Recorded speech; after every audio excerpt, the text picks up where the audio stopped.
Meskipun aku diam tenang bagai ikan, tapi aku gelisah pula bagi ombak dalam lautan. Jalaluddin Rumi.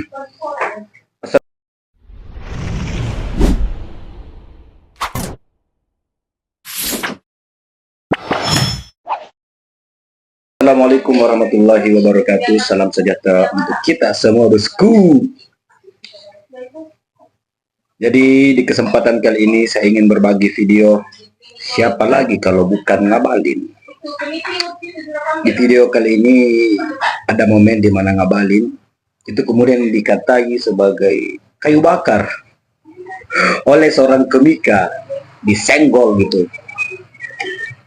Itu ketika komika tersebut melangsungkan roasting kepada Rocky Gerung. Agak lain kan? Oke. Tanpa berbahasa basi, mari kita simak videonya. Tapi satu hal yang saya paling ingat sampai sekarang itu adalah ketika beliau mengatakan bahwa pemerintah itu adalah pencipta hoax terbaik karena mempunyai instrumen yang paling lengkap gitu untuk menciptakan sebuah hoax gitu. Lalu kemudian setelah saya pikir-pikir, ya memang betul juga, tapi yang pemerintah tidak punya adalah seorang Rocky Gerung. Kenapa? Pemerintah tidak punya tuh Rocky Gerung. Makanya pemerintah kemudian cari, kira-kira siapa ya yang mau lawan Rocky Gerung? Dapatlah Ali Mokhtar Ngabalin. Datang untuk lawan. Ya itulah pemerintah itu memegang prinsip tidak ada rotan kayu bakar pun tidak ada rotan kayu bakar pun jadi. Ngabalin. Yayasan-yayasan yang pandai memainkan kata-kata dan setelah ya si Ngabalin itu tidak berkontribusi terhadap kesejahteraan prajurit, tapi kesejahteraan para jenderal dia berkontribusi. Itu menjadi masalah menurut saya. Nggak usah bisnis kan gitu aja.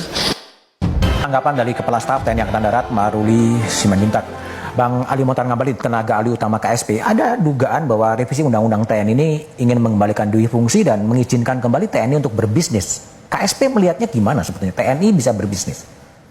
Kalau dilihat memang harus dibicarakan lebih baik penjelasan tentang berbisnisnya. Jadi dari sisi terminologi maupun dari sisi etimologi, menjelaskannya tentang posisi boleh berbisnis atau tidak itu tentu nanti dilihat dari sisi manfaat, dilihat dari sisi mudaratnya, supaya nanti kita dalam baik pemerintah maupun Pak Syarif dengan teman-teman di parlemen bisa membahasnya dengan baik.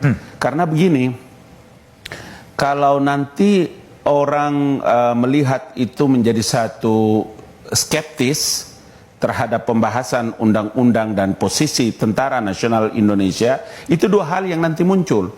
Dulu ketika kita bicara tentang tentara itu profesional, maka dua hal. Hal yang pertama itu adalah human resources, dan yang kedua itu adalah salary. Karena setiap orang yang bicara tentang profesionalisme itu orang diukur dari berapa salary-nya dan berapa resources yang dimiliki. Pasti orang yang memiliki kemampuan dahsyat. Nah, karena tentara itu tidak punya pilihan lain, hanya satu-satunya institusi yang menyerahkan nyawanya untuk republik ini, itu hanya tentara. Sumpahnya kayak begitu. Jadi kita punya orang tua waktu ke Timur-Timur itu, dia bilang sama kami, bertaruh nyawa. Kau berdoa saja. Kalau saya kembali, syukur. Berarti Tuhan masih sayang. Tapi kalau saya tidak kembali, maka saya persembahkan untuk bangsa dan negara. Itu ada pada tentara.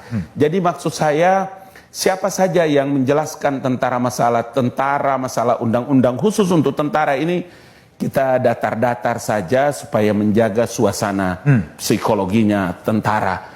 Ini susah memang kalau anak tentara menjelaskan perkara ini, kadang emosional kita tidak stabil. Jadi saya mau bilang supaya Tentara Nasional Indonesia itu adalah user Bapak. Jadi apa saja yang Bapak putuskan dari undang-undang itu, dia pasti sami'na wa ta'na, dengar dan taat.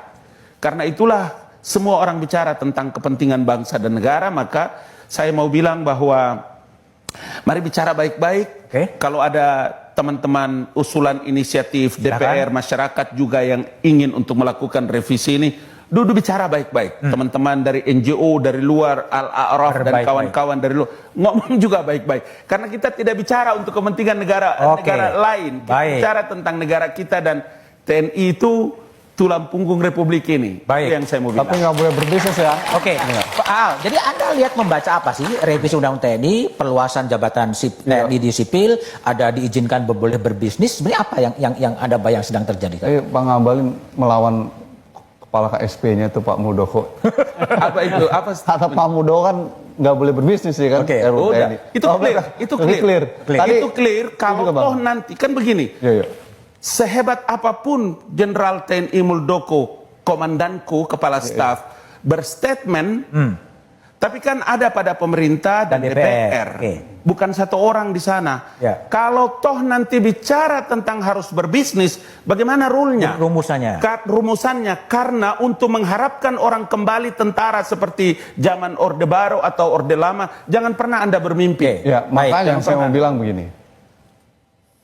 Semua orang kita sepakat bahwa tentara harus sejahtera. Nggak ada yang nggak sepakat. Karena itu Undang-Undang TNI 34 2004 mengatur bahwa negara wajib untuk memberikan kesejahteraan prajurit, Mas Budiman. Saya sebagai anak tentara sama saya Pak Ngabalin tahu bagaimana susah jadinya anak tentara, anak prajurit. Miris. Oleh karena itu, di dalam Undang-Undang TNI 34 2004 diwajibkan membangun kesejahteraan prajurit itu. Pertanyaannya adalah anggaran untuk sektor pertahanan itu besar. Persoalannya bagaimana mengalokasikan anggaran itu untuk meningkatkan kesejahteraan. Itu yang saya lihat pemerintah gagal untuk mengalokasikan anggaran sektor pertahanan untuk kesejahteraan prajurit. Kegagalan pemerintah akhirnya dibebankan kepada prajurit untuk berbisnis. Itu yang salah dan keliru. Orang negara yang salah dan keliru dalam membangun kesejahteraan, mereka disuruh berbisnis. Oke. Kenapa gagal? Tadi karena ada 3 faktor. Dugaan korupsi di sektor pertahanan, disalokasi anggaran pertahanan, ada sumber-sumber resources untuk kesejahteraan tapi tidak dibangun. Sekarang saya tanya Mas Budiman, sepanjang 32 tahun Orde Baru ketika bisnis TNI ada, Pak Ali Muhtar tadi menyatakan miris menjadi anak prajurit kesejahteraan yang nggak ada. Saya juga miris, padahal 32 tahun itu ada yayasan-yayasan bisnis TNI yang jumlahnya banyak dan triliunan. Tapi pertanyaannya mengalirkah ke prajurit? Enggak, dia mengalir ke jenderal-jenderal saja, tidak sampai mengalir ke prajurit. Jadi yayasan-yayasan bisnis TNI yang selama ini ada pada Orde Baru dan setelah reformasi dihapus, itu tidak berkontribusi terhadap kesejahteraan prajurit, tapi kesejahteraan para jenderal dia berkontribusi. Itu menjadi masalah menurut saya. Oke, baik. Ya, itulah tadi video Ngabalin dikatakan kayu bakar ya. Tidak ada rotan, kayu bakar pun jadi dari Abdur tuh, seorang komika.